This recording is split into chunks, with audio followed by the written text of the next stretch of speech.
Buenas noches a todas, a todos. Gusto en saludarles nuevamente. La sesión del día de hoy va a estar a cargo mío porque la ponente tuvo una complicación, entonces vamos a iniciar nosotros. Ella mañana va a hablar de aspectos, pues más que nada procesales. Entonces vamos a hablar un poquito de procedimientos en algún sentido, y luego retomamos la parte de la proporcionalidad, que creo que por ahí quedó como un poquito volando. No era tanta la idea de analizar la proporcionalidad en la pena, aunque era un criterio, cuando vimos la diferenciación entre penas administrativas y penales propiamente, ¿no? Vamos a comenzar, porque me interesa sobre todo el aspecto procesal, con un video de World Justice Project, ¿no?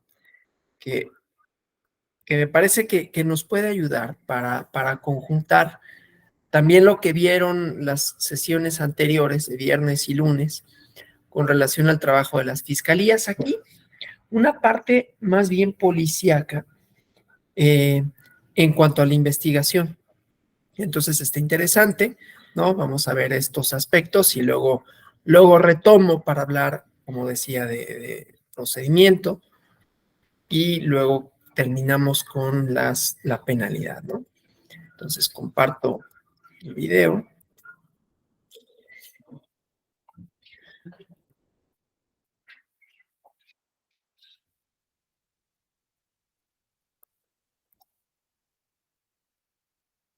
Permítanme.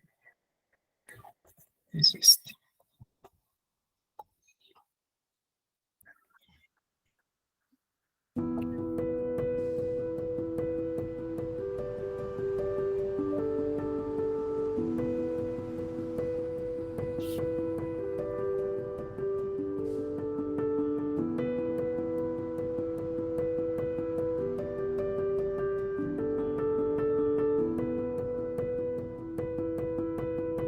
Estamos estancados en una investigación centralizada por parte de los agentes estatales de investigación, y en muchos de los casos su investigación simplemente es de cajón, de carpeta, ya con formatos previamente establecidos, y no debería de ser así. La misma necesidad de la ciudadanía, la misma necesidad por las cargas de trabajo que hay en las fiscalías y todo eso, se va a tener que dar ese cambio. Nosotros como Policía Municipal tenemos la fortuna de tener mucho contacto con la ciudadanía. Me atrevo a decir que somos el primer contacto con el ciudadano.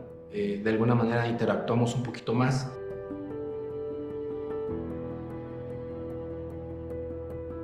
Desde que uno ingresa a la policía, pues nada más te enseñan lo que son funciones policiales, pero nunca te habían hablado sobre que tú podías como policía hacer actos de investigación. El modelo procesal que tenemos está diseñado pensando en que el experto, digamos, en la ejecución de los actos de investigación debe ser la policía, ¿sí? Y que el Ministerio Público debe permitir y confiar, digamos, en el ejercicio de la realización de actos de investigación a la policía. Eso implica involucrar a más autoridades en lo que realmente es la función de investigación, porque la Constitución dice policía, no dice policía municipal, no dice policía federal, no dice agencia estatal de investigaciones, habla del policía como auxiliar del Ministerio Público.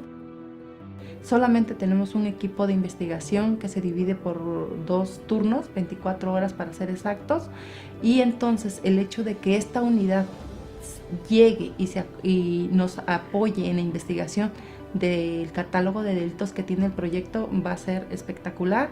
Esto es inédito porque estamos con la idea, con la construcción en nuestro país, que quien dirige la investigación es el Ministerio Público, pero también los policías saben investigar, y este es un buen ejemplo. Es una característica de las policías municipales a nivel nacional. La información es palpable, el día a día están los elementos en la calle. El estado de fuerza regularmente es superior al de las fiscalías, y eso te da un porcentaje más alto de estar recogiendo información sensible.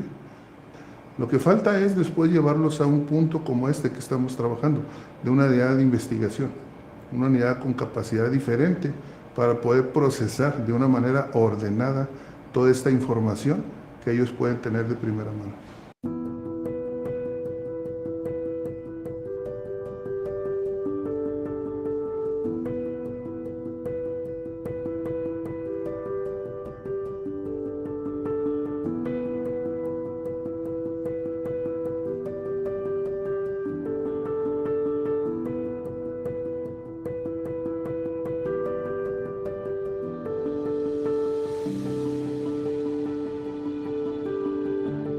Fue muy diferente la forma de pensar. Ahorita con los compañeros inclusive pues ya pensamos más, no sé, en recabar información, en no solamente dar recomendaciones, sino que darle seguimiento a un supuesto delito hasta su conclusión, ¿no? Pensamos, no, pues hay que ir primero al lugar de los hechos.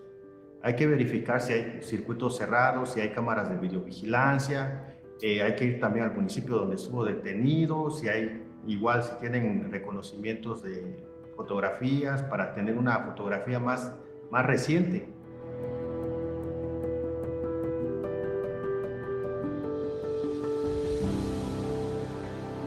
Más que nada, coordinación y entendimiento, porque pues de alguna manera vamos a trabajar de la mano de la Fiscalía. Es mucha gran ayuda porque es la primera vez, en mi caso de los 10 años, es la primera vez que se tiene la cercanía con ellos. Tener un conversatorio o una plática es muy importante para nosotros porque así desarrollamos otras perspectivas de ver la manera de trabajo.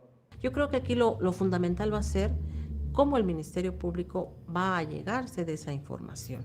En ocasiones estamos muy distanciados de los operadores, el policía con el juez con el Ministerio Público, y a veces nosotros no podemos entender las necesidades que tiene un policía, y el policía no entiende a veces lo que solicita un juez o un Ministerio Público. Y además un diálogo tiene que ser así horizontal, ¿no?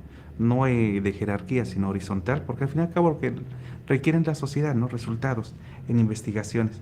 Yo creo que es el reto más importante.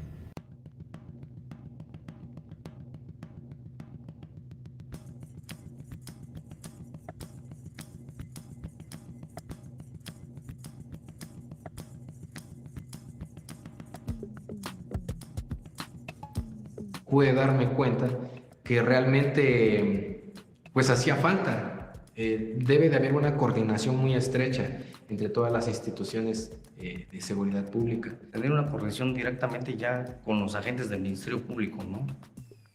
Cómo quiere que nosotros trabajemos, o también nosotros qué queremos de él, ¿no? Para poder también ayudarle a él a darle las pruebas necesarias que pueda él integrar en su carpeta de investigación.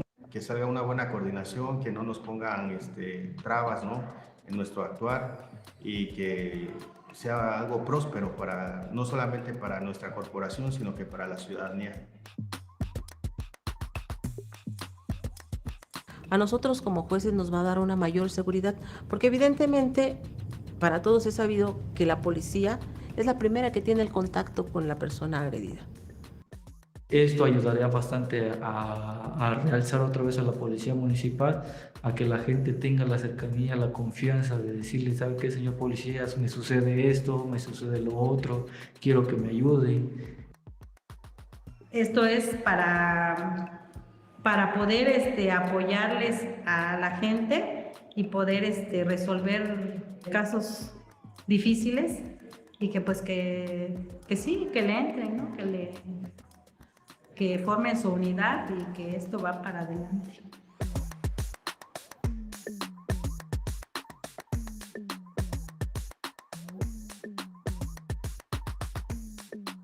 Concluir, por supuesto, en que vemos en particular con muy buenos ojos, ¿no? el proyecto, que tenemos una expectativa muy alta de los resultados, que esperemos sean buenos, sean exitosos, que ojalá crezca hacia más municipios. En un inicio se podría pensar que una institución diversa a la Fiscalía General del Estado no se podría investigar o estar en cuenta dentro de las carpetas de investigación. Es todo lo contrario. Es decir, cualquier cuerpo policíaco bajo mando de conducción del Ministerio Público puede investigar un hecho delictivo. Bajo ese sustento, considero y celebro mucho este proyecto. Sabemos que vamos a entrar dentro de los pocos municipios que por fin entran en una policía municipal investigadora. Yo creo que aquí lo importante es pues, ensalzar, resaltar la actividad que ellos van a desempeñar para que verdaderamente tomen en cuenta que lo que ellos van a realizar es importante para la sociedad, que la información y el trabajo que ellos van a realizar es valioso, sobre todo para evitar la impunidad, ¿no?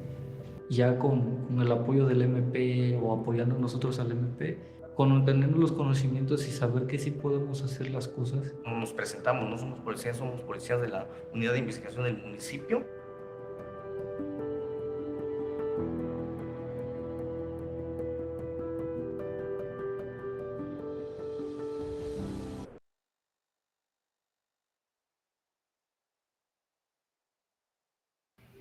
Aquí para decir que conjuntamente con lo que vieron el día viernes y lunes, pues las labores investigativas, ¿no?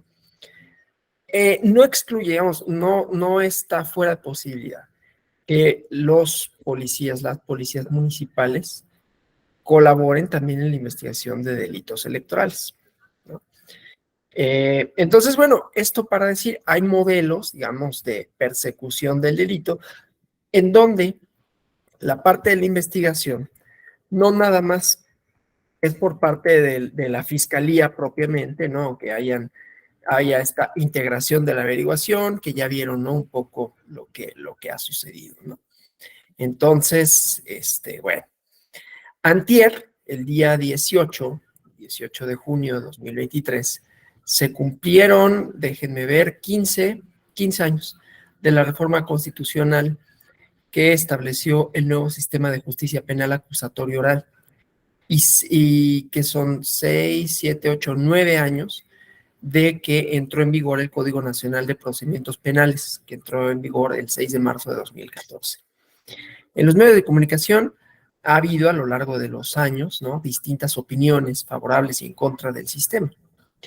Desde luego, y yo les recomiendo que vean en esta misma, el World Justice Project México, un video que tiene que ver con, me voy a referir a él nada más así, pero que tiene que ver con la famosa puerta giratoria. Y ahorita vamos a ir viendo por qué tiene importancia y por qué lo voy a relacionar con la proporcionalidad de las penas. Ya les mando el artículo que les debo a quienes se los debo con relación al estudio de la proporcionalidad de las penas, ¿no? Pero bueno, entonces, en los medios de comunicación ha habido, decía, opiniones favorables y en contra de este sistema. Hay quienes afirman que el nuevo sistema penal acusatorio es muy bueno, que está funcionando, y hay quienes desde luego opinan en contrario, tienen algunos intereses, ¿no? Pero dicen, algunos abogados penalistas han perdido a sus clientes, lo consideran un fracaso, ¿no? Hay marcha atrás, o hay que dar marcha atrás. Algunos políticos, jueces, fiscales, que no se resignan al cambio. Recordarán la primera clase que tuvimos que trataba de responder la pregunta, bueno, ¿cuál es la relación entre una norma penal y la democracia? No quiero repetir demasiado, ¿no? Pero el contenido sustantivo de la norma, el tipo de relación que establece entre el Estado en su facultad de castigo y las personas, y por eso decíamos después que la relación con las penas administrativas tenía que ver justamente con la acotación de la penalidad, ¿no? Relegar la penalidad solo para determinadas conductas. No quiero decir que haya sucedido de esta manera en México, pero hubo un esfuerzo en algún momento para que esto pasara así, 2008. Fue una reforma, la de 2008, bastante curiosa, por decirlo menos. Ya lo había comentado en términos generales, pero la reforma de 2008 tuvo dos vertientes, la vertiente de derechos humanos y la vertiente punitivista.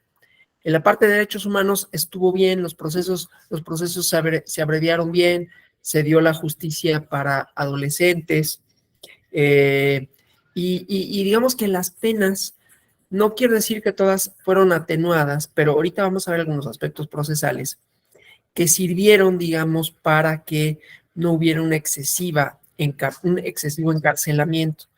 Los números de cárcel dicen poco con relación a la incidencia delictiva y más con relación a la facultad o al uso del castigo por parte del Estado, ¿no? Otro de los indicadores para saber qué tan democrático puede ser un sistema penal, ¿sí? Y obviamente ahí pues hay otras variables que pueden entrecruzarse, como qué personas son encarceladas, ¿sí? O sea, qué tipo de personas, me refiero a condiciones sociodemográficas. Hay estudios también en ese sentido. También visiten esta página de World Justice Project, creo que es muy interesante, justamente porque va mostrando, ¿no?, tanto las fortalezas como las debilidades del sistema penal. Conviven posibilidades, digamos, de investigación que puedan hacer más eficiente la parte de la impunidad. Pero por otro lado, pues hay varios otros problemas, ¿no? Pero bueno, entonces regreso a la reforma de 2008, que como digo, tiene claroscuros, porque la parte oscura, pues es todo lo relativo a la delincuencia organizada, a la que también me referí de manera muy breve, para decir es una modalidad de comisión de los delitos, y en todo caso podría suceder que dentro de los delitos electorales hubiera esta modalidad, ¿no? Que personas se pusieran de acuerdo para la compra de votos, para alterar paquetería electoral, para alterar el padrón, ¿sí? Entonces hay como varias cosas ahí, ¿no? Y luego hay otra idea bastante errónea, pero tiene mucha fuerza en la opinión pública, que es esto de ya sea la policía, ya sea la Guardia Nacional, ya sea la Marina, dicen, nosotros los detenemos, y los jueces los sueltan, ¿no? Son normalmente políticos del Poder Ejecutivo, ¿no?, encargados de la seguridad pública. No solo en este sexenio lo han dicho en sexenio antepasado, en el pasado y en este. Y la versión de las y los juzgadores es, pues es que en la fiscalía no se integró debidamente la carpeta de investigación. Y luego, la falta de conocimiento de los policías de la ley, ¿no? Policías en algunos lugares, como en Oaxaca, en la propia Ciudad de México, donde hacen investigación, o los mismos policías ministeriales, ¿no?, que dicen, no detienen a los imputados que cometen delitos en flagrancia porque no se quieren meter en problemas, aducen, ¿no?, de violación a derechos humanos. No estoy diciendo que la cuestión de los derechos humanos es un problema, estoy diciendo cómo se utiliza, ¿no? Y por otra parte, las fiscalías que dicen, tenemos poco tiempo para integrar las carpetas de investigación en casos de flagrancia, casos urgentes, porque solo cuentan con 48 horas o el doble si se trata de delincuencia organizada, cuando se trata de flagrancia. Que la flagrancia, recuerden, circunstancias de modo, tiempo, lugar, es cuando se comete a la vista, en el momento, y que la policía o la autoridad encargada de investigar en ese momento o es avisada de la comisión del delito, porque la flagrancia incluye el trayecto, incluye el trayecto entre la comisión y el lugar a donde se desplaza, ¿no? Entonces pensemos un delito cualquiera, un delito electoral, que lo comete una persona, vamos a poner que se roba una urna, y aunque la policía no lo vea en el momento en que lo hizo, pero sí la detiene en el trayecto del lugar de la casilla donde se la robó a donde se dirigiera, y lo detienen, ahí se entiende que hay flagrancia. Hay algunas modalidades, específicamente la cuestión de la delincuencia organizada, que había como una prórroga de la flagrancia, ¿no? Y decían, bueno, dentro de las 48 horas siguientes a que se cometió el delito, todavía se entenderá que se trata de flagrancia, ¿no? Obviamente siempre prorrogar este tipo de cosas da un margen para abusos, ¿no? Pero bueno, entonces solo para definir esa cosa de la flagrancia y la integración de las averiguaciones. Entonces, bueno, por otro lado, otras voces también extremas, ¿no?, dicen, hay que regresar al sistema penal escrito. Otras menos radicales dicen, el nuevo sistema penal, nuevo relativamente, pues ya dijimos, tiene 15 años, así que es nuevo, no es, ¿no? Pero debe continuar, aunque hay que hacer reformas constitucionales y legales profundas para que funcione. Lo cierto es que el proceso penal acusatorio, o en el proceso, con el proceso penal acusatorio, no hay una satisfacción plena de las gobernantes encargados de la prevención y persecución del delito, ni necesariamente de los ofendidos.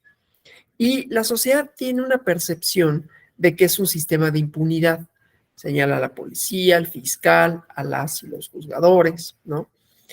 Porque hay una sensación de injusticia, digamos, ¿no? Generada y de corrupción, ¿no? Entonces, si se preguntara a alguien qué falla en el sistema penal, ¿no? La policía, fiscales, jueces, podríamos decir, atendiendo a diversos estudios, distintas estadísticas, pues el sistema, en realidad, ¿no? Todos están fallando en dar buenos resultados, pero no necesariamente hay una persona, uno de esos eslabones, que sea el responsable o la responsable de la ineficacia del sistema penal, porque el responsable obviamente es, primero, pues las legisladores que reformaron la Constitución, establecieron en el artículo 20 el proceso penal acusatorio y oral, pero contradiciendo un poco, ¿no? Otros artículos, 14, 16, 19, 21, que también fueron modificados, ¿no? Y al legislar y poner en vigor en 2014 el Código Nacional de Procedimientos Penales, que tiene algunas contradicciones frente a la Constitución, ¿no? Diversas inconsistencias en algunas disposiciones legales que pueden resultar más inquisitivas de lo que establecía el Código Federal de Procedimientos Penales para los procedimientos escritos, como la apelación, la prohibición de la suplencia a la queja, los formalismos estrictos que se establecen para las audiencias en el proceso, y entonces pues ha habido varias interpretaciones, pues, de derechos, ¿no? Entonces, bueno, pues esa problemática, ¿no? Entonces, vamos a algunos elementos, ¿no? De los temas, ¿no? Temas que pueden ser sensibles de este Código Nacional de Procedimientos Penales. Más adelante, cuando veamos los delitos en materia electoral, tanto locales como federales, iremos viendo esta parte de las leyes generales y de los códigos nacionales, en detrimento un poco de la parte federal, ¿no? Pero ahorita solo menciono algunos de los problemas, ¿no? Entonces, les decía, ¿no? La detención de los imputados, conforme al artículo 16 de la Constitución, solo es legal si obedece a la comisión de un delito y se ejecuta en flagrancia o por caso urgente decretado por la Fiscalía, por orden de aprehensión decretada por la autoridad judicial. Entonces, la detención en flagrancia constitucional, como les comenté, ¿no? Se actualiza cuando el imputado es detenido en el momento de estar cometiendo el delito o inmediatamente después de haberlo cometido. Solo se permite en delitos que se persiguen de oficio, es decir, aquellos que no requieren de una denuncia, sancionados con pena privativa de libertad, ¿no? Circunstancias que la Constitución no establece, pero debería decirlo el artículo 16 en su párrafo quinto, ¿no? Que tendría que decir, cualquier persona puede tener al imputado en el momento en que esté cometiendo un delito sancionado con pena privativa de libertad o inmediatamente después de haberlo cometido. En los casos de flagrancia, el Ministerio Público tiene en principio que analizar si se da la flagrancia. Si es así, entonces puede decretar, dije Ministerio Público, la Fiscalía, la retención del imputado hasta por 48 horas o el doble de tiempo si se trata de delincuencia organizada, o decretar su libertad si no se actualiza la flagrancia. ¿Sí? Detenciones en flagrancia. Claro, esto no quiere decir que solo se pueda detener a las personas en flagrancia. Ya habíamos visto que el otro supuesto pues es que haya una orden decretada por un juez.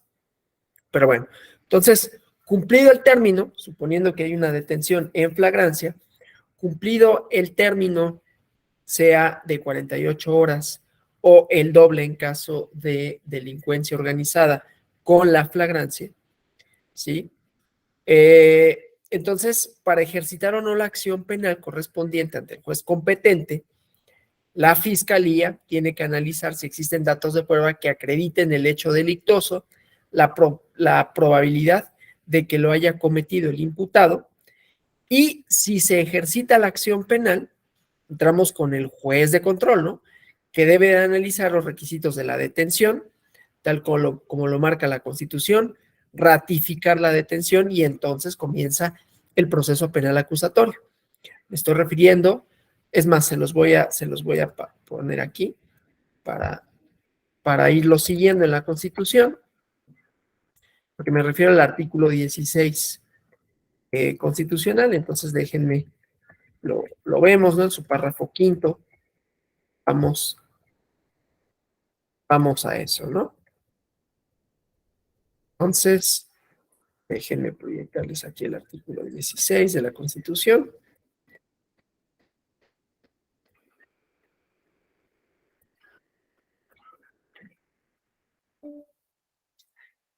Y entonces, aquí, ¿no? La orden de aprehensión solo lo puede librar, la autoridad judicial. Tiene que haber una denuncia o querella que esté sancionada con pena privativa de libertad, obviamente, ¿no? Y haya datos que establezcan la probabilidad de que la persona cometió o participó en su comisión, ¿sí?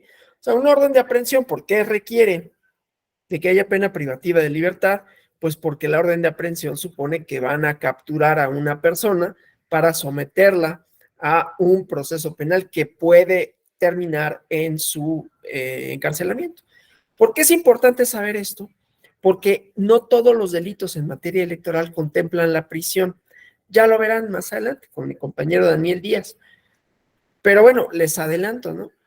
Por ejemplo, los delitos que puede cometer un prelado, creo que se les dice así, ¿no? A los ministros de culto religioso, prelado creo que se les dice, ¿no?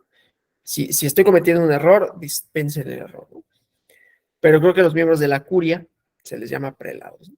Entonces, ellos pueden cometer delitos electorales, pero no es pena privativa de libertad. Igualmente los fedatarios públicos o fedatarias públicas pueden cometer delitos electorales y la pena no es privativa de libertad. Funcionarios que fueron electos para cargos públicos, que tendrían que tomar posesión de ellos, pueden cometer delitos electorales y ello no quiere decir que haya una pena privativa de libertad, de manera tal que en contra de ellos, por ejemplo, no se libraría un orden de aprehensión, lo cual no quiere decir que no pueda haber una investigación, pero en todo caso, si se girase una orden para tomar alguna declaración, sería un orden de presentación, ¿no? En donde le leen cuáles son las acusaciones y todo, pero en ningún momento se le retendrá como parte del proceso, ¿sí? Entonces, bueno, esto que decíamos, quien ejecuta la orden judicial de aprehensión, quiere decir, ya librada la orden de aprehensión por parte del juzgador, pues a quien la ejecuta, normalmente o idealmente la tiene que hacer el personal de la fiscalía, ¿sí? Ayer tuvieron oportunidad de platicar, no sé si fue, porque yo tuve clase 7-9, entonces desconozco si fue el licenciado Joel, pero bueno, si fue él, el agente que estuvo con ustedes, pues seguramente les platicó de manera muy sucinta, pero muy interesante, ¿no? La idea de cómo es que llevan a cabo las detenciones, ¿no? Porque le gusta platicar. Pero insisto, desconozco si fue él, desgraciadamente ayer no pude estar en la sesión porque tenía clase justo a la misma hora, ¿no?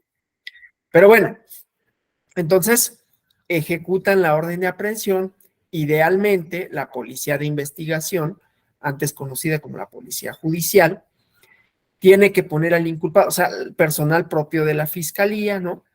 Que son quienes solicitan, en todo caso, el ejercicio de la acción penal y quienes ejecutan la orden judicial de aprehensión. Aquí hay una serie de cosas que importan menos para los delitos electorales, tal vez, porque no tienen una naturaleza, salvo algunos, ya los verán, pero no todos los delitos electorales son graves. Por lo tanto, no ameritan como medida cautelar la prisión preventiva oficiosa o la prisión preventiva, ¿no? Esta se puede dictar, lo ven mañana con Gladys, ¿no? Se puede dictar bajo algunos supuestos, siempre y cuando haya elementos para pensar, ¿no? Que la persona puede puede, dicen los penalistas, ¿no? Ahorita se me olvidó, tienen una frase así muy hecha, ¿no? De evadirse de la acción de la justicia, pero no es esa exactamente, ¿no? Pero bueno, hay probabilidades de que la persona no acuda a las audiencias y entonces como medida precautoria, como medida cautelar, se les dicta la prisión preventiva. Esto, obviamente, para penas, para delitos que ameritan pena de prisión, ¿no? La medida cautelar de pena de prisión preventiva no es solo para delitos graves, es una medida cautelar entre varias.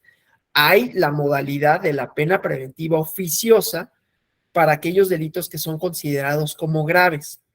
Lo comentamos de manera muy, muy rápida en la clase de introducción, pero en el Código Penal hay la distinción entre delitos graves y delitos no graves. Inclusive había o ha habido capítulos, ¿no?, en los que se definen delitos como graves o que dependiendo de las circunstancias de su comisión serán delitos graves, ¿sí? Unos con respecto de otros, ¿no? Obviamente esto tiene que ver, ¿cómo se llama? Tiene que ver con el delito propiamente, pero pues también los códigos de procedimientos penales, los códigos nacionales de procedimientos penales, establecen, ¿sí?, los delitos graves y no graves. A lo que voy es que los delitos graves pueden ameritar prisión preventiva oficiosa. Esto no es de manera automática, ¿no? Inclusive, dentro de los señalamientos que hizo la Corte, más allá del pronunciamiento de la Corte Interamericana de Derechos Humanos, que dijo la prisión preventiva oficiosa es inconvencional, tiene que salir de la legislación mexicana. Yo espero que salga, pero la verdad es que no tengo muchas esperanzas de que así sea. Debería de ser, pero bueno, los deberías en muchos, y sobre todo en la cuestión penal, pues son complicados, ¿no? De lograrse los debería. Pero bueno, el chiste es que lo que sucedió es que como medida cautelar que se puede dictar cuando hay probabilidad o un cierto grado de sospecha, es menos sospecha que decir, pues el juez no puede sospechar, el juez tiene que tener elementos para considerar más allá de toda duda razonable que la persona se puede evadir de la acción de la justicia. Sigo sin acordarme cuál es la palabra, hay una palabra que utilizan muchos para decir eso. Pero bueno, tiene que ser un grado alto de probabilidad porque pues le van a poner tras las rejas en lo que se le sigue un proceso, ¿no? Si hay elementos que acreditan la posible comisión o participación en la comisión del delito, que este delito amerite pena privativa de la libertad y que hay elementos. Claro, cuando se trata de un delito grave, entonces esos elementos tienen que ser bastante menos contundentes porque la oficiosidad durante mucho tiempo se entendió como si fuera automática. Sí, Jaime. Ahorita que toca el tema, maestro, no sé si podemos, bueno, tenemos la Constitución, irnos al 19. Tengo entendido que son los delitos de alto impacto. Me parece que sí hay uno de naturaleza electoral. Creo que el uso de programas sociales para coaccionar el voto, si podemos checarlo. Creo que es el único que entraría en oficiosa. Sí, pues es que ahora sí que le diría, vamos lento, pero sí. Efectivamente, hay delitos graves en ¿dónde estamos acá? Aquí, ¿no? La ley determinará el auto de vinculación, todo proceso, delictivos. Es que, ¿dónde? Estaba arriba, maestro, lo estaba leyendo. Sí, me parece perdón. El listado. Prisión preventiva. Sí, aquí está. Sí, creo que dice, el juez ordenará la prisión preventiva oficiosamente en los casos de abuso o violencia sexual contra menores. Ordenará prisión preventiva oficiosa, delincuencia organizada, homicidio doloso, feminicidio, violación, secuestro, trata de personas, robo, casa, habitación. Creo que es uso de programas sociales con fines electorales. Sí, Este creo que sería el de naturaleza electoral que entra dentro del catálogo, suponiendo que hay elementos. Cuando se refiere a elementos, creo que con breves indicios que se reúnan, en teoría debería haber una prisión preventiva oficiosa por este delito. Yo entiendo que es de naturaleza electoral, Sí, ¿no? Es cuanto a sí. mi comentario, creo que esta sería la excepción. Así es, efectivamente, a eso iba a llegar, que justamente en los delitos, en las cuestiones electorales, los delitos, en principio, son no graves, ¿no? En principio. Y la única cuestión que los puede agravar justamente es el uso de programas electorales. Esto fue una reforma, por cierto, de 2020, me parece.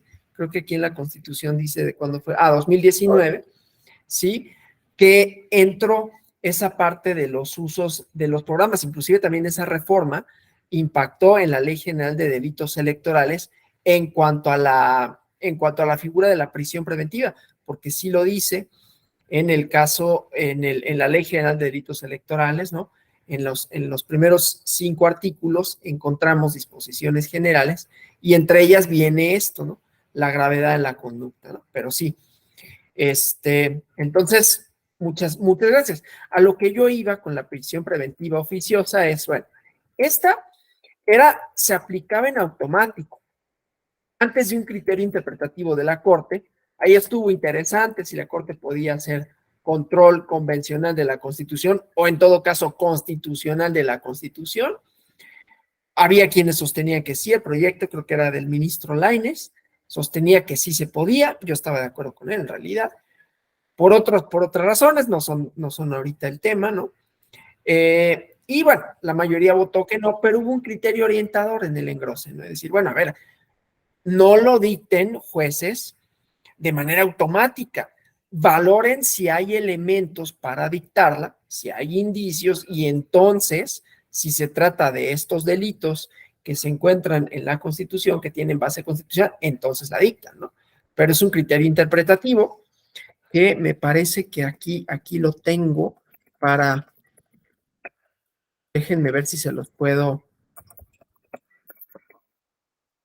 pasar, porque es interesante, ¿sí? Cómo se dio, o sea, se los voy a pegar nada más, ¿sí? Para que ustedes lo vean, porque, insisto, creo que es bastante interesante. Entonces, déjenme ver si lo tengo aquí, ¿eh?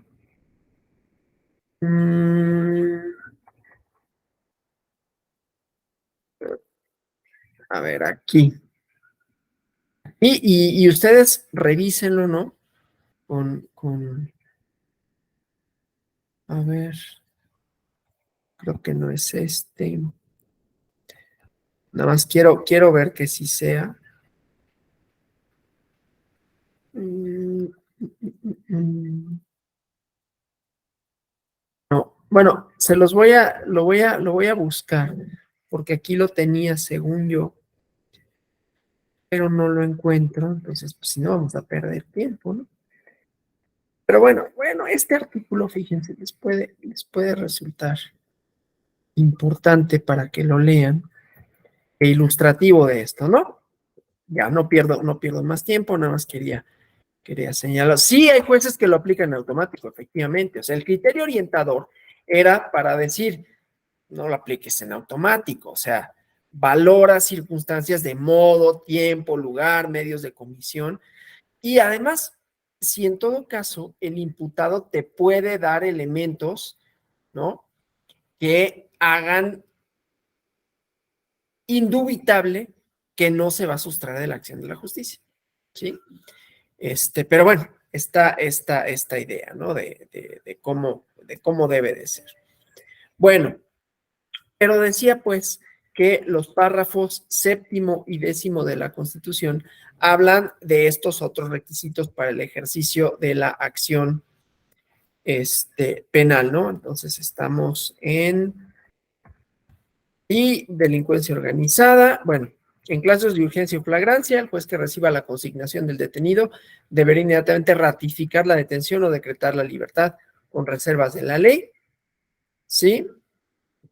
Y luego, aquí, fíjense, lo que se entiende por delincuencia organizada, admite esta modalidad los delitos electorales, por eso aquí, en cuanto hace al arraigo y a la prisión preventiva oficiosa, aunque los delitos electorales, o bueno, aunque la única excepción a la prisión preventiva oficiosa que no se decreta oficiosamente en los delitos electorales es el uso de programas sociales, esta que, insisto, es una modalidad, no es un delito por sí mismo, ¿no? Organización de hecho de 3 o más personas para cometer delitos en forma permanente o reiterada, ¿sí? Cometo más de 2 robos de urna, 3 personas que van, generan violencia, o 2 o más personas que compran el voto, 3 personas que llevan a cabo actos, ¿no? Uno le da el dinero, el otro verifica la boleta, el otro le toma una foto, no sé. Ahí podrían caber estas comisiones, ¿no? Entonces, ahí cuidado, ¿no? También. Y luego el párrafo, ¿cuál es? El párrafo 10º. No, es que aquí ya se me fueron los párrafos, porque estos artículos los han hecho cada vez más grandes, ¿no? 2, 3, 4, 5, 6, 7, 8, 9, 10, aquí no. Ningún indiciado podrá ser retenido por el Ministerio Público por más de 48 horas, lo que estamos diciendo. Plazo en el que deberá ordenarse la libertad o ponerse a disposición de la autoridad judicial. Podrá duplicarse en los casos que la ley prevea como delincuencia organizada, y ya, ¿no? los abusos. Bueno, entonces, esa parte, ¿no? Donde el juez, ¿no? Tiene que analizar, ¿no?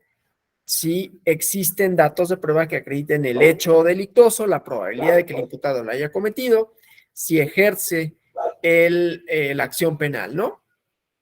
Y en caso de que no se ejercite, la fiscalía deja en libertad al imputado, aun cuando haya decretado la retención, consideró que la detención fue legal. O sea, el fiscal debe decretar 2 actuaciones.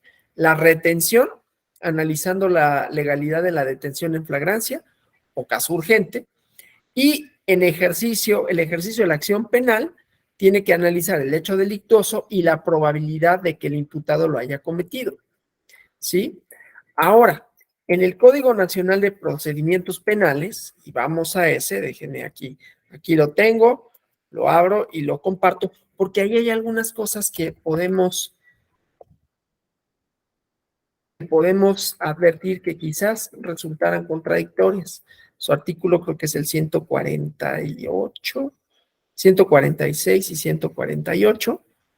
Sí, ahorita se los comparto aquí, en donde podríamos encontrar, pues, alguna problemática, ¿no? Con relación a lo que acabamos de ver, ¿sí? Para las detenciones en flagrancia, ¿no? Entonces, déjenme compartirles aquí el código.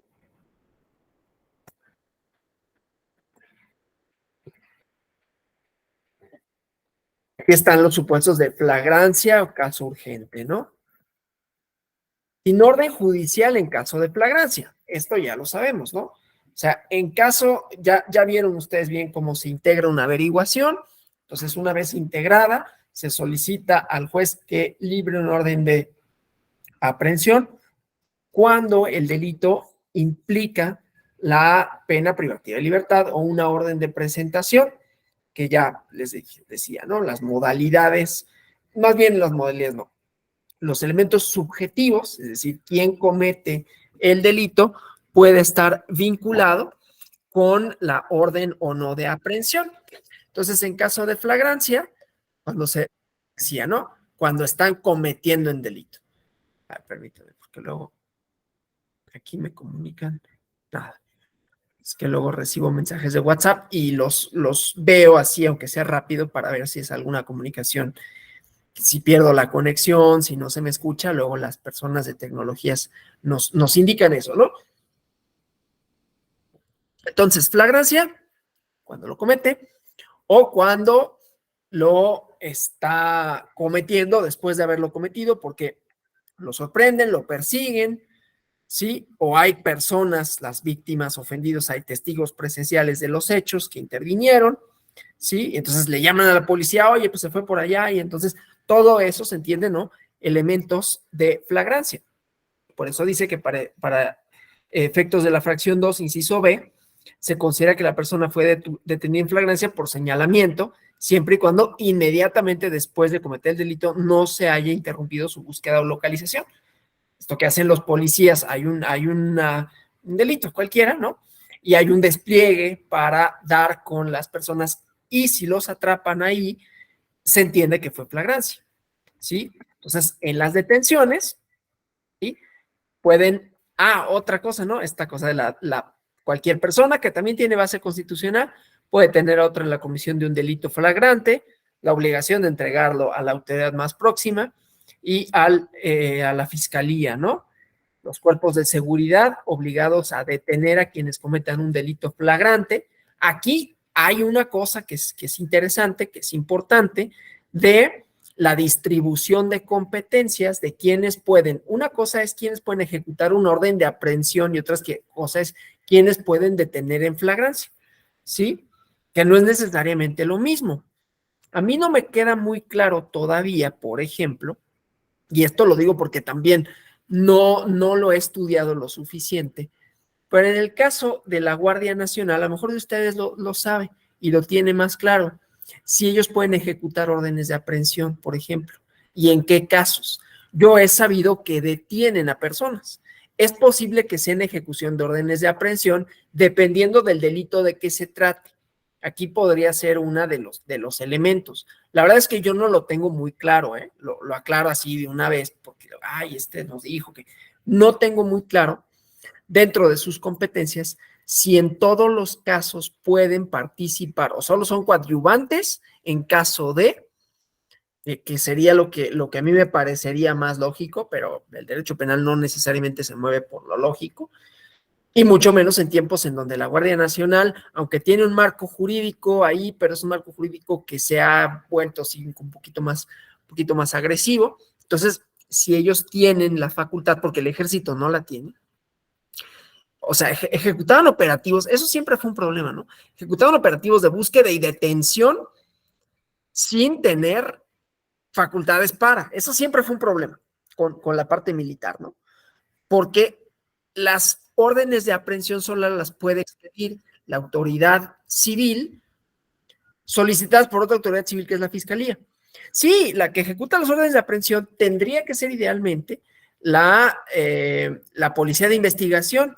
En todo caso, las fuerzas auxiliares, y ahí podría entrar la Guardia Nacional, si es cometido en flagrancia. Y hasta ahí vamos más o menos bien. Ustedes recordarán haber visto operativos de captura de algunos delincuentes, algunos más famosos que otros, algunos que jamás habíamos visto y de pronto se convirtieron en sujetos ahí procesados, pero que eran detenidos por elementos de la Marina, elementos del Ejército, la propia Guardia Nacional. Entonces es ahí donde yo no tengo muy claro cuáles son las facultades y por qué podrían hacerlo en todo caso, porque no siempre eran casos de flagrancia, ¿no? Y bueno, ahí podemos poner muchos ejemplos, pero la verdad es que no atañen a la parte procesal penal en los casos electorales, pero yo sí tengo como un poco esa inquietud de hasta dónde sí, hasta dónde no, y en todo caso, ¿por qué? O sea, ¿por qué podría la Guardia Nacional actuar también como autoridad que detiene, ¿no? Entonces, bueno. Pero los cuerpos de seguridad pública, otro elemento, ¿no? Son o no de seguridad pública, el Ejército y la Marina no son de seguridad pública, aunque realizaban tareas entonces ahí tenemos muchas complicaciones a la hora en que un juez tiene que dictar el auto de formal prisión, si es que lo dicta, o la medida cautelar correspondiente, y ver si la detención fue legal, ¿no? Si la detención fue hecha en exclusiva, por ejemplo, por autoridades no civiles, ahí está muy difícil de justificarse, ¿sí? Entonces, bueno, eso lo planteo como una de las muchas problemáticas que existen, ¿no? Claro, la parte electoral es un poco menos difícil en ese sentido, ¿no? Por la propia naturaleza del delito. Entonces, bueno. Detención en flagrancia por delitos que requieran querella, ¿no? Se detiene una persona por un hecho que pudiera constituir un delito, pero que requiere querella de la parte ofendida, o sea, que requiere que se interponga una denuncia. Me roban mi celular en el metro, ¿sí? Ya verán la parte, o ya no sé si con el licenciado Joel o con el fiscal de Hoyos, vieron la parte relativa a los delitos electorales y su oficiosidad, ¿no? Pero bueno, en principio diremos eso, ¿no? Se persiguen de oficio, entonces no necesita una querella, sino que hay una obligación de perseguirlos, aunque no hay una denuncia, ¿no? Bueno, una denuncia, luego hacen la diferenciación denuncio querella, pero la querella es la queja que interpone un particular, ¿no? Me roban mi celular o me rompen un vidrio y me sacan mi estéreo, cosas que pasan, ¿no? Comúnmente, necesariamente necesito una querella. Ahora, si esto pasara, ¿sí? Se informa, ¿no? ¿Quién puede presentarla? Se le concede un plazo razonable, de acuerdo a circunstancias del caso, que no puede ser mayor a 12 horas. Y si no se presenta, el detenido se puede poner en libertad de inmediato. O sea, ¿qué pasa? En este caso, no pasa tanto en derecho penal electoral, pero si sucediera, ¿qué pasa? La persona puede acusar, oye, es que me acaba de robar mi estéreo, lo presentan ante el Ministerio Público y tengo yo, si yo soy el agraviado, ¿no? 12 horas para presentar mi querella. Y me dicen, oye, pues sí, preséntalo en la fiscalía tal, ¿sí? Entonces, bueno, eso, ¿sí? No es el caso, insisto, los delitos electorales, ya lo verán, o sea con Gladys o con Daniel, que son oficiosos, ¿no? Pero bueno, entonces, condiciones en que se realiza la flagrancia, que ya habíamos dicho, es una verificación por parte del Ministerio Público, después de que la persona fue puesta a su disposición. Otra vez, en la flagrancia, puede actuar un policía normal de la calle. Aquí lo interesante que vimos en el video es que los policías pueden hacer tareas de investigación, ya no nada más de, bueno, pues te auxilio para la flagrancia, ¿no? Te auxilio porque, oye, policía, es que ese cuate me acaba de robar y entonces lo detienen, lo catean o detienen un vehículo y ellos como policías tienen que presentarlo ante la fiscalía. Y entonces ya si se trata de un delito que requiere querella, pues entonces la persona va a tener que presentar su querella, ya sea que la redacte, ya sea que ahí mismo, porque se pueden redactar, ¿no? Pero el propio Ministerio Público pues te toma tu declaración, cuáles fueron las circunstancias y entonces ya la firmas y la presentas, ¿no? Pero bueno, entonces eso como algunos de los elementos que les decía están inmersos en esta problemática, porque el artículo 16 establece dos supuestos de flagrancia, ¿no? Cuando el imputado es aprehendido al momento de cometer el delito y cuando es detenido inmediatamente después de cometerlo. En el 146 hay otro supuesto, ¿no? Que el imputado sea señalado por la víctima o un testigo o el coacusado, ¿no? Y se le encuentren a este imputado en su poder objetos, instrumentos, productos del delito, o haya señalamientos, indicios que presuman su participación en el ilícito, siempre y cuando no se haya interrumpido su búsqueda o localización, que eso lo leímos ahorita, ¿no? En el 146. En este supuesto, pensaríamos, ¿no? Pues que es inconstitucional porque no dice cuántos minutos, horas, días debe durar la búsqueda, ¿no? ¿Qué tal? No, pues se quedaron ahí afuera de la casa. Hay como muchas cosas ahí relativas a esto, ¿no? Tanto como, por ejemplo, hay casos, y no necesariamente es por impunidad ni nada, pero hay casos de personas que llegan a su domicilio, no hay orden de aprehensión en contra de ellos, y entonces está en su domicilio y el amparo se los pasan por debajo de la puerta, ¿no? Hay historias así como simpáticas, ¿no? De esto, ¿no? Pero bueno, entonces ahí no dice cuántos minutos, horas, días. Entonces, fuera de los casos que menciona la Constitución, el caso que menciona el Código Procesal, lo que podría proceder si la persecución se interrumpe, pero se reúnen los requisitos constitucionales, es la orden de detención que instruye el la fiscalía bajo el motivo de caso urgente. Vamos a ese. Digo, ahorita estamos así medios codigueros, pero de cualquier manera es importante no tener como algunos elementos procesales, ¿sí? Casos urgentes bajo su responsabilidad y fundado expresando los datos de prueba que motiven su proceder, se puede ordenar la detención de una persona siempre y cuando haya datos que establezcan un hecho que sea delito grave, primero, que exista la probabilidad de que la persona lo cometió o participó en su comisión, se califican como graves de la detención de caso urgente los delitos señalados como prisión preventiva oficiosa en el código, la legislación aplicable, y esta es otra forma de clasificar delitos graves. O sea, teníamos en el 16 constitucional, y esto es importante para hacer la distinción, porque no todos los delitos graves llevan aparejada la prisión preventiva oficiosa, aunque los delitos que llevan prisión preventiva oficiosa se consideran que son graves. No sé si me explique. O sea, puede haber delitos graves, ¿sí? Por esta idea del término aritmético, que sea mayor de 5 años, que no sé si sepan qué es eso del término aritmético, por cierto, si no saben, para aclarar esta parte. ¿Saben qué es el término aritmético? O alguien que nos... Daniel Alejandro dice que sí. Ayúdenos con el término aritmético. Ahorita le doy la palabra a Jaime.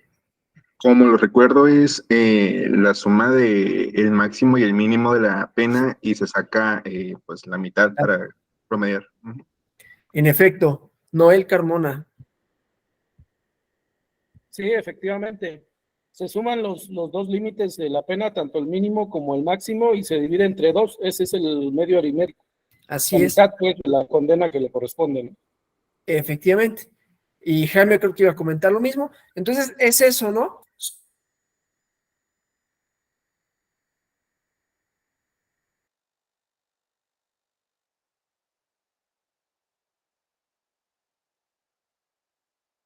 Profe, tiene su micro apagado. Perdón. Decía, gracias. La distinción entre los delitos que ameritan prisión preventiva oficiosa, que son graves, ¿no? Por esa calificación, por el tipo de delitos de qué se trata, pero además también tomando que la gravedad como término procesal tiene que ver con el término medio aritmético, ¿no? Caso urgente también, riesgo fundado de que el imputado se pueda sustraer de la acción de la justicia y que por razón de hora, lugar o cualquier circunstancia no puede ocurrir ante la autoridad judicial y se pueda evadir, esa era la palabra que estaba buscando, evadir de la acción de la justicia, ¿no? Entonces, bueno, los delitos previstos en la fracción primera de este artículo se consideran graves, que no sé a cuáles se refiere, pero bueno, aún tratándose de tentativa punible. Y bueno, eso, ¿no? Delitos previstos, perdón. Luego, lo siguiente, los oficiales de policía que ejecuten un orden de detención por caso urgente, también de hacer del conocimiento el registro de la detención, presentar al imputado ante el Ministerio Público y que se ponga ante el juez de control. Es el juez de control que determina, o sea, aquí para ver la parte procesal, ¿no? Porque aquí ya tenemos dos elementos que, digamos, de alguna manera rompen con la idea que había en los procedimientos penales anteriores a la reforma. Digo, ya tiene 15 años y muchos de ustedes ya no les estoy diciendo absolutamente nada nuevo. Pero primero es las policías, algunas, pueden llevar a cabo investigación. La obligación, en todo caso, de las detenciones en flagrancia, las cuestiones de caso urgente y luego la autoridad encargada de verificar la legalidad de la detención. Ya iremos viendo esta parte porque una cosa es, y lo van a ver mañana con Gladys, ¿no? Una cosa es el juez de control y otra cosa es el juez de la instrucción o del procedimiento, ¿no? Además de que hay otra fase, ¿no? De ejecución de la sentencia, ¿sí? ¿Quién anda por acá? Tenemos una mano levantada, ¿no? Sí, Sí, adelante. Es sobre la facultad de investigación de las policías. Tengo entendido que, pues, las policías del fuero municipal están limitadas a sus actos de investigación. De acuerdo a su competencia, solo se deberían limitar a infracciones y cuestiones administrativas, ¿no? Su deber es, si ven que se comete un delito, es remitir ante las fiscalías de Estado, que son las encargadas, ¿no? Nada más quería comentar eso, no sé si está bien mi apreciación. O sea, está muy limitada su investigación. O sea, las municipales no deben investigar delitos, ¿no? Pero ahora Y ya si pueden. vieran que se comete un delito, deberían remitir, ¿no? Es Hay cuanto. algunas legislaciones que ya contemplan la posibilidad de investigar. Por eso les puse el video en Oaxaca, por ejemplo. En Ciudad de México también lo pueden hacer. O sea, ya se faculta a las policías también para que investiguen el delito. Pero eso depende de los municipios, ¿no? Eso de la autonomía de los municipios. Por ejemplo, en la Ciudad de México depende del gobierno de la Ciudad de México, no de las alcaldías, pero recordemos que su estructura administrativa es diferente. En el caso de las entidades que no son la capital de la República, efectivamente depende de los municipios. Correcto. Muchas gracias por la aclaración. No, gracias. Sí, Noel. Sí, yo vivo en el estado de Oaxaca, en el municipio de Huajuapan de León. Efectivamente, en Oaxaca capital sí hay una policía investigadora municipal, pero en el resto de los 575 municipios no existe esa policía investigadora municipal. Todo se encarga a la Agencia Estatal de Investigaciones, ¿no? Por ahí a lo mejor llega algún oficio de colaboración a la policía municipal para que auxilie, pero no para que investigue directamente. Gracias. No, al contrario, muchas gracias. Sí, y la verdad es que enriquecería mucho la posibilidad. O sea, obviamente, esto requiere de capacitación para las policías municipales, porque entonces ya podrían recabar elementos de los delitos, ¿no? Ya podrían interrogar, o sea, podrían hacer como muchas cosas, pero tendrían que conocer obviamente el marco jurídico, tendrían que conocer de procedimientos, ¿sí? Pero podría entonces resultar en una mayor eficacia, digamos, del trabajo de las fiscalías, porque ya no solo dependes de una corporación, sino que ya podrías auxiliarte por las otras, por lo menos por los policías municipales, que además, como dicen en el video, pues son policías de proximidad, ¿no? Ahora, ¿cuál es otro problema? Que ese ya no es un problema de marco jurídico, que es un problema de aplicación, pues el dinero, ¿no? Otra cosa, otro de los problemas que ha habido con la política criminal en México desde hace muchos años y que se ha continuado, es que las policías municipales están olvidadas, ¿no? Y dicen, no, pues es que las policías municipales son muy fáciles de corromper y muy fáciles de infiltrar. Bueno, si eso fuera cierto, pues entonces fortalécelas, pero lo que se ha hecho es trasladas la responsabilidad, las facultades, el armamento, el salario a policías como la federal o la policía, bueno, la Guardia Nacional, ¿no? Que tienen otro entrenamiento, que no es de proximidad, que tienen otro armamento, ¿sí? Y que además no conocen el terreno. Entonces son fuerzas de ocupación, verdaderamente, digo, discúlpeme, si alguien trabaja en la Guardia Nacional, no es una cosa crítica en contra de, sino como cuando estas funciones se le dan a una autoridad que tiene una forma de actuar distinta, produce dinámicas diferentes también, ¿no? Entonces, un policía municipal, pues los municipales, ustedes los conocen, todos los conocemos, ¿no? Están ahí en el terreno, conocen a la señora de la tienda, hasta uno luego, ¿qué onda, poli? O sea, son policías que tienen otro trato con la gente, inclusive conocen la comunidad en donde se insertan, a veces hasta son parte de ella o viven cerca, o están ahí, son parte, pues, de la cotidianeidad, ¿no? A diferencia de pues, la Guardia Nacional, te pueden desplegar en cualquier lugar durante un tiempo, entonces no necesariamente conoces la misma dinámica. Son cosas operativas, igual no estoy diciendo que sean malos ni nada, simplemente su función es otra. Y entonces eso puede generar también problemas. El policía de barrio, sí, claro, policía vecinal, ¿sí? Que eso en principio, pues supondría esta proximidad, esta cercanía, esta vinculación con la comunidad que haría que fuera, en principio, como hipótesis, más sencilla su labor, ¿no? La labor policíaca, la labor de cuidado, ¿no?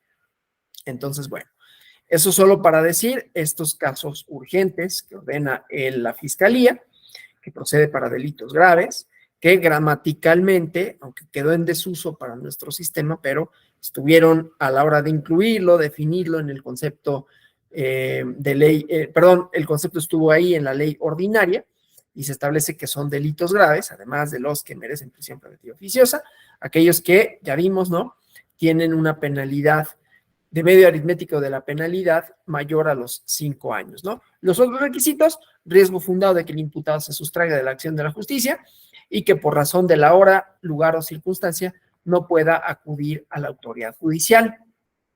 En caso urgente, la Fiscalía incurre en constantes errores, digamos, ¿no?, que hacen que las detenciones sean ilegales. Hay jueces de amparo que dicen, ¿no?,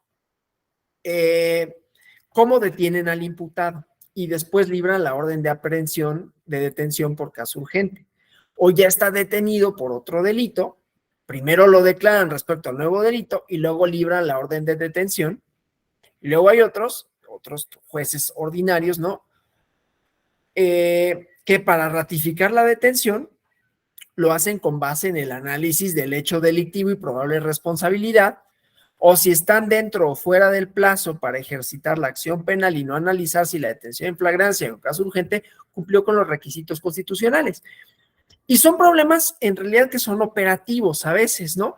Porque no estoy defendiendo desde luego ningún tipo de abuso, pero me he encontrado con fiscales, ¿no?, que te dicen, lo que pasa es que pues tengo que, o sea, yo sé que esta persona tiene una cierta peligrosidad o sé que cometió un delito, pero puedo probar más fácilmente uno que el otro. Entonces, por eso cometen esas que no necesariamente son pifias deliberadamente, ¿no?, sino que son formas como de tratar de, pues, procurar, ¿no?, que la acción de la justicia sea más o menos eficaz, ¿no? Bueno, entonces, con todas estas dificultades, la policía, los fiscales, no necesariamente saben qué hacer en los casos de flagrancia o caso urgente, y muchas veces los jueces no ratifican la detención, dejan en libertad a los imputados, o si la ratifican, se les concede el amparo cuando es señalado como acto reclamado la ratificación ilegal de la detención, la demanda de amparo, ¿sí? Bueno, respecto al orden de aprehensión que establece el párrafo 3º del artículo 16 constitucional, que ahora se los comparto acá. Vamos a la orden de aprehensión, artículo 16 constitucional. Acá.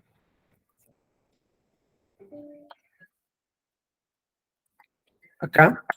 No podrá librarse orden de aprehensión sino por la autoridad judicial y sin que preceda denuncia o querella de un hecho que la ley señale como delito, sancionado con pena privativa de libertad, y obren datos que establezcan que se ha cometido ese hecho y que existe la probabilidad de que el indiciado lo cometió o participó en su comisión.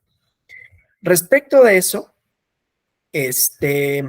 entonces se requiere que ordene la autoridad judicial, que preceda de una denuncia o querella, o sea, que haya antes una denuncia o querella de un hecho sancionado como delito, que sea con pena privativa de libertad, y que haya datos que permitan establecer que el delito se cometió, que hay probabilidad de que el indiciado lo cometió.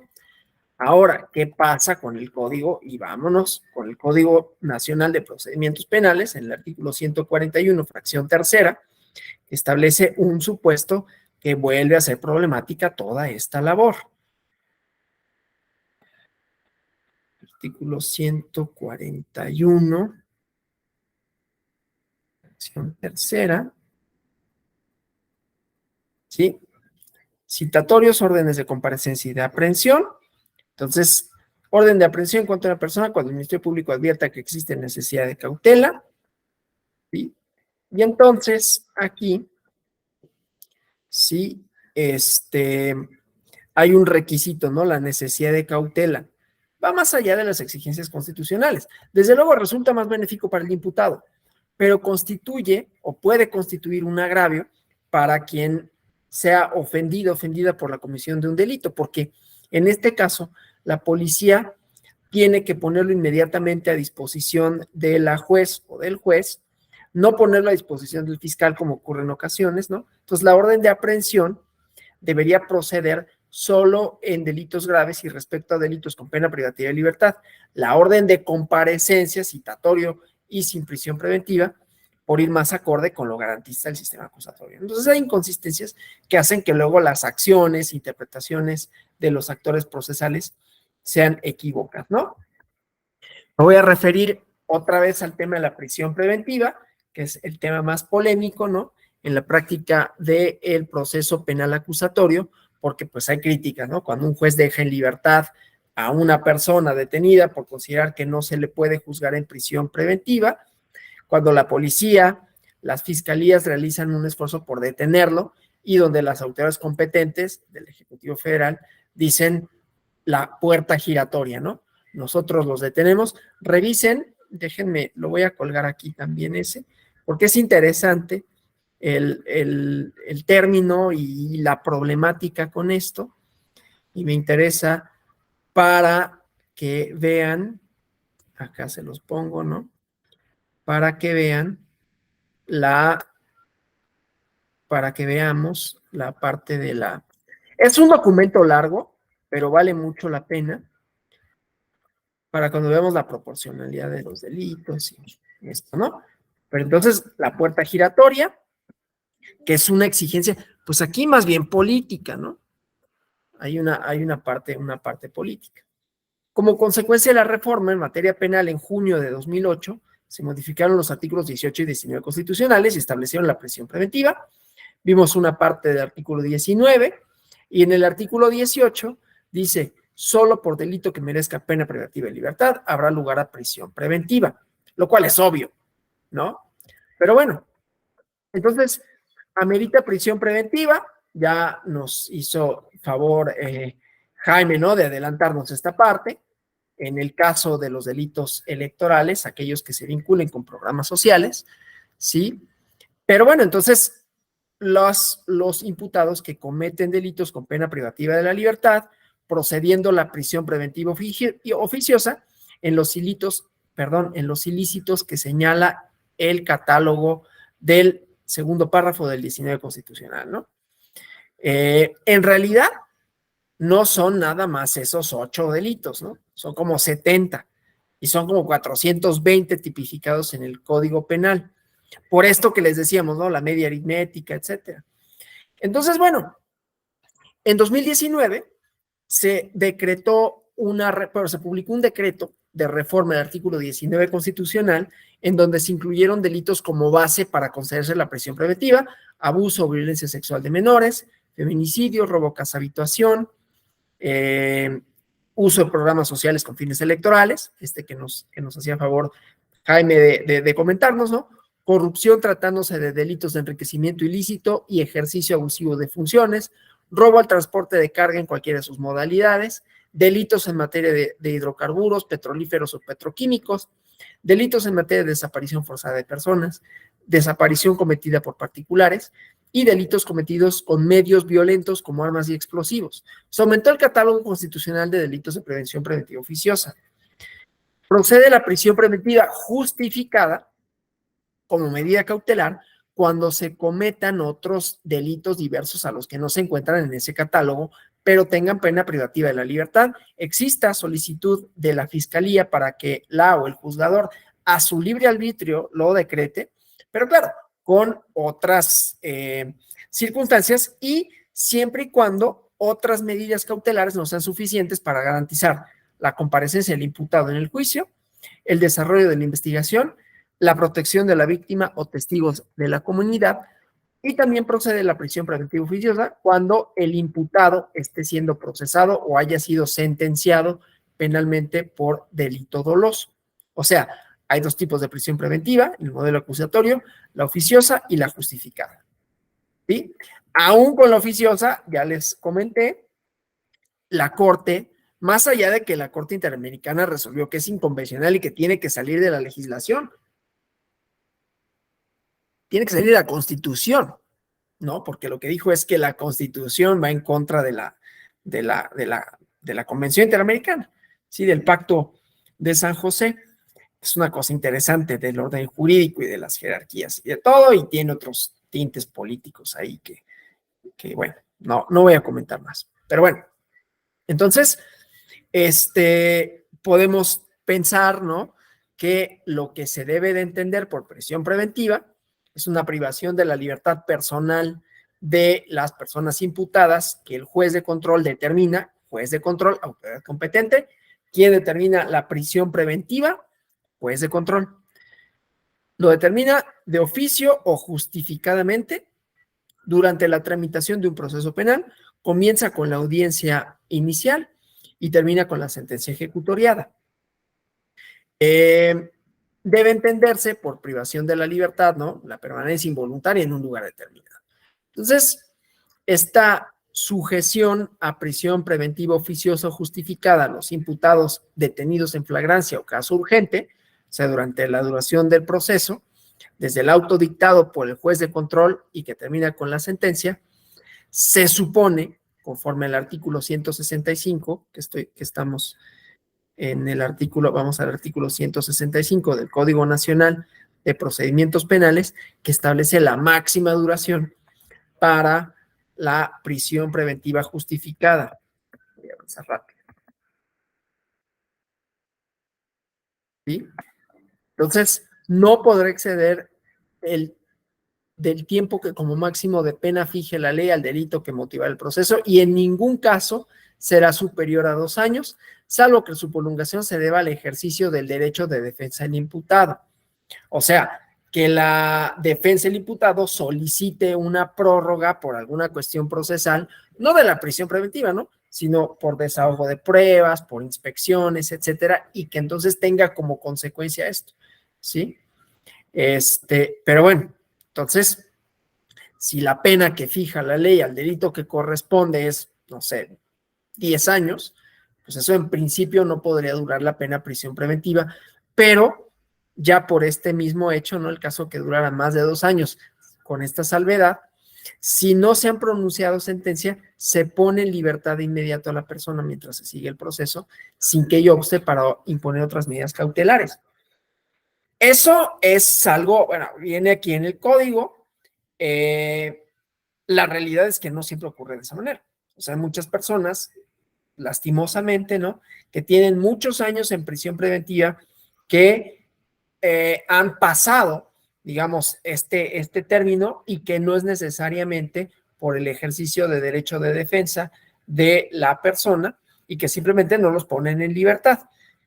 ¿Se podría promover un amparo con relación a esto? Sí, y tendría que concederse, ¿no? Pero bueno, ahora, hay excepciones, ¿no? El imputado es una persona mayor de 70 años de edad, afectada por una enfermedad grave o terminal, que el órgano jurisdiccional puede ordenar que la prisión preventiva se ejecute bajo el domicilio de la persona imputada, o en un centro médico o geriátrico, ¿no? También cuando se trate de mujeres embarazadas o madres durante lactancia. Bueno, es que iba a ver si veíamos el criterio de oportunidad, pero quizás no sea necesario, porque acá para este tipo de delitos, digo, siempre es interesante, ¿no? Pero para este tipo de delitos, los electorales no aplican, ¿no? Entonces, bueno. ¿Qué más? ¿Qué más con relación a esto? Yo creo que con eso, ¿no? Otro problema que tiene que ver con la valoración de la prueba, ya vamos a terminar, ¿no? Otro de los problemas en el proceso penal acusatorio en México es la forma en que se establece la valoración de las pruebas, atendiendo al principio de contradicción y concentración, y establece que para los efectos de la sentencia solo se consideran como prueba aquellas que hayan sido desahogadas en la audiencia de juicio, con las excepciones que marca la ley y los requisitos para admitir la prueba anticipada. Artículo 20, inciso A, fracción tercera, ¿no? Vamos ahora a la Constitución para ver esa parte. Les digo, hoy sí he estado como muy codiguera la parte de la clase, pero creo que no sobra necesariamente, ¿no? Entonces vamos al artículo 20, ¿no? Principios generales, ¿sí? Y esto, lo que les decía, ¿sí? Solo se consideran como prueba aquellas que hayan sido desahogadas en la audiencia de juicio. Establecen las excepciones, requisitos para admitir pruebas anticipadas que por su naturaleza requieran desahogo previo, ¿no? Ante la duración prolongada de los procesos penales en México, cuando ya se llega al momento de la audiencia de juicio, es difícil, casi imposible, para el fiscal reunir a todos los testigos, a la víctima, demás pruebas, porque muchos ya tuvieron la experiencia de estar en audiencias previas, tardadas, tensas, a veces duran hasta más de 24 horas, ¿no? Las instrucciones de no salir de la sala, no ingerir alimentos, no comunicarse entre testigos, ¿no? Más lo costoso que resulta, ¿no? Juntar el mismo día y en el mismo lugar a los testigos. A ver, aquí pasa como, o la idea, digamos, el modelo, pues era como en los Estados Unidos, todos hemos visto, ¿no? Los juicios allá, que en una audiencia concentran a los testigos, ¿no? Las declaraciones de las partes, si es que las hay, ¿no? Del imputado y los contrainterrogatorios y todo esto, ¿no? Entonces, bueno, si bien existe la prueba anticipada, parece que solo tienen valor probatorio los medios de prueba desahogados en las primeras etapas del proceso. En casos de delincuencia organizada, resulta un poco difícil que en los demás casos se pueda lograr una prueba anticipada, por lo que propiamente exige el Código Nacional de Procedimientos Penales en su artículo 304. Vamos a eso.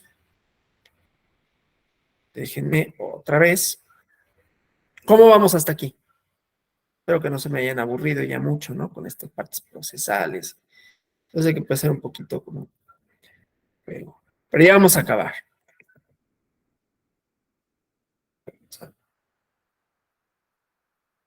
Para las partes de las pruebas, ¿no? Prueba anticipada. Antes de celebrada la audiencia de juicio, se pueden desahogar de manera anticipada si se practicó ante el juez de control. Que haya sido solicitada por algunas de las partes, hay que decir por qué, cuál es el acto que se debe de realizar con anticipación a la audiencia, que sea por motivos fundados y de extrema necesidad para evitar la pérdida, alteración del medio probatorio, que se practique en audiencia y en cumplimiento de las reglas previstas para las pruebas en juicio. Y aquí en el procedimiento, ¿no? La solicitud del desahogo, etcétera, ¿no? Entonces, pues, digamos, lo vuelve difícil porque se tiene que desahogar ante el juez de control, se solicita y se justifican las razones, y entonces, es un avance que el nuevo modelo de proceso penal acusatorio, la valoración de la prueba no sea tasada, sino que es libre y lógica. Resulta incomprensible que si en la etapa de la investigación complementaria se desahogan medios de prueba ante el juez de control, con todas las formalidades que se exigen para el desahogo de las pruebas en juicio, no tengan el valor necesario para poder acreditar el delito y la responsabilidad penal, ¿no? Entonces, bueno, vemos que hay como algunas inconsistencias, algunas inconsistencias constitucionales, pero pues algunos elementos, ¿no? Que nos permiten tener una noción más o menos general de los procedimientos, sus principios, esta idea, ¿no? Que les decía de las modalidades, de las medidas cautelares, de la prueba, que me interesaba ver como, digamos, una introducción a lo que van a ver mañana con Gladys, que es ya como un poquito más el funcionamiento de los mecanismos procesales, de las audiencias, la parte de la justicia para menores, ¿no? Y algunos bienes jurídicos tutelados ya propiamente en los procesos electorales, ¿no? Bueno, en los delitos electorales. Bueno, dice el catálogo de delitos que meritan prisión oficiosa en los ordenamientos generales y federales. Sí, muchas gracias. Bueno, pues ya tenemos como bastantes documentos.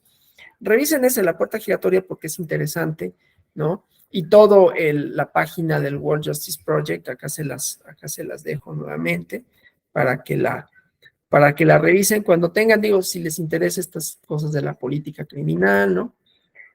Se las dejo también, vayan complementando con esta parte, ¿no? Bueno, quienes me mandaron correo, les prometo que mañana les mando el estudio de la proporcionalidad de las penas, y quienes no, pues todavía me pueden mandar correo, ¿no? Para solicitármelo. Si no les mando mañana el material, vuelvan a mandar correo, porfa, en caso de que yo haya perdido por ahí, porque sé que hubo 2 personas que me lo solicitaron. Pero si hubiera alguien más interesado, mándenme correo, y si aquellas que me mandaron el correo no les contesto mañana, vuelvan a mandar, por favor, para que les pueda responder. Bueno, hasta aquí preguntas, comentarios.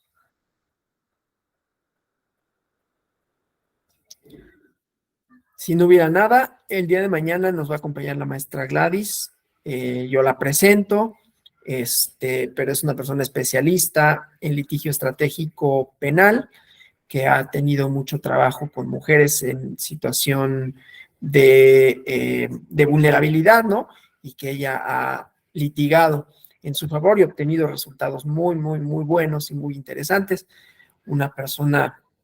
Ella trabaja en el Poder Judicial de la Ciudad de México, en el Centro de Capacitación y de Investigación. Entonces, bueno, tenemos una excelente ponente. Mañana les comentará cuestiones igualmente, aspectos procesales y su relación con los delitos electorales, así como los bienes jurídicos tutelados, ¿no? Bueno, pues que pasen una buena noche. Nos saludamos mañana. Yo voy a estar, insisto, monitoreando la clase, presentando a la maestra Gladys. Y pues nada, hasta mañana, que descansen. Buenas noches. Gracias a ustedes. Hasta mañana.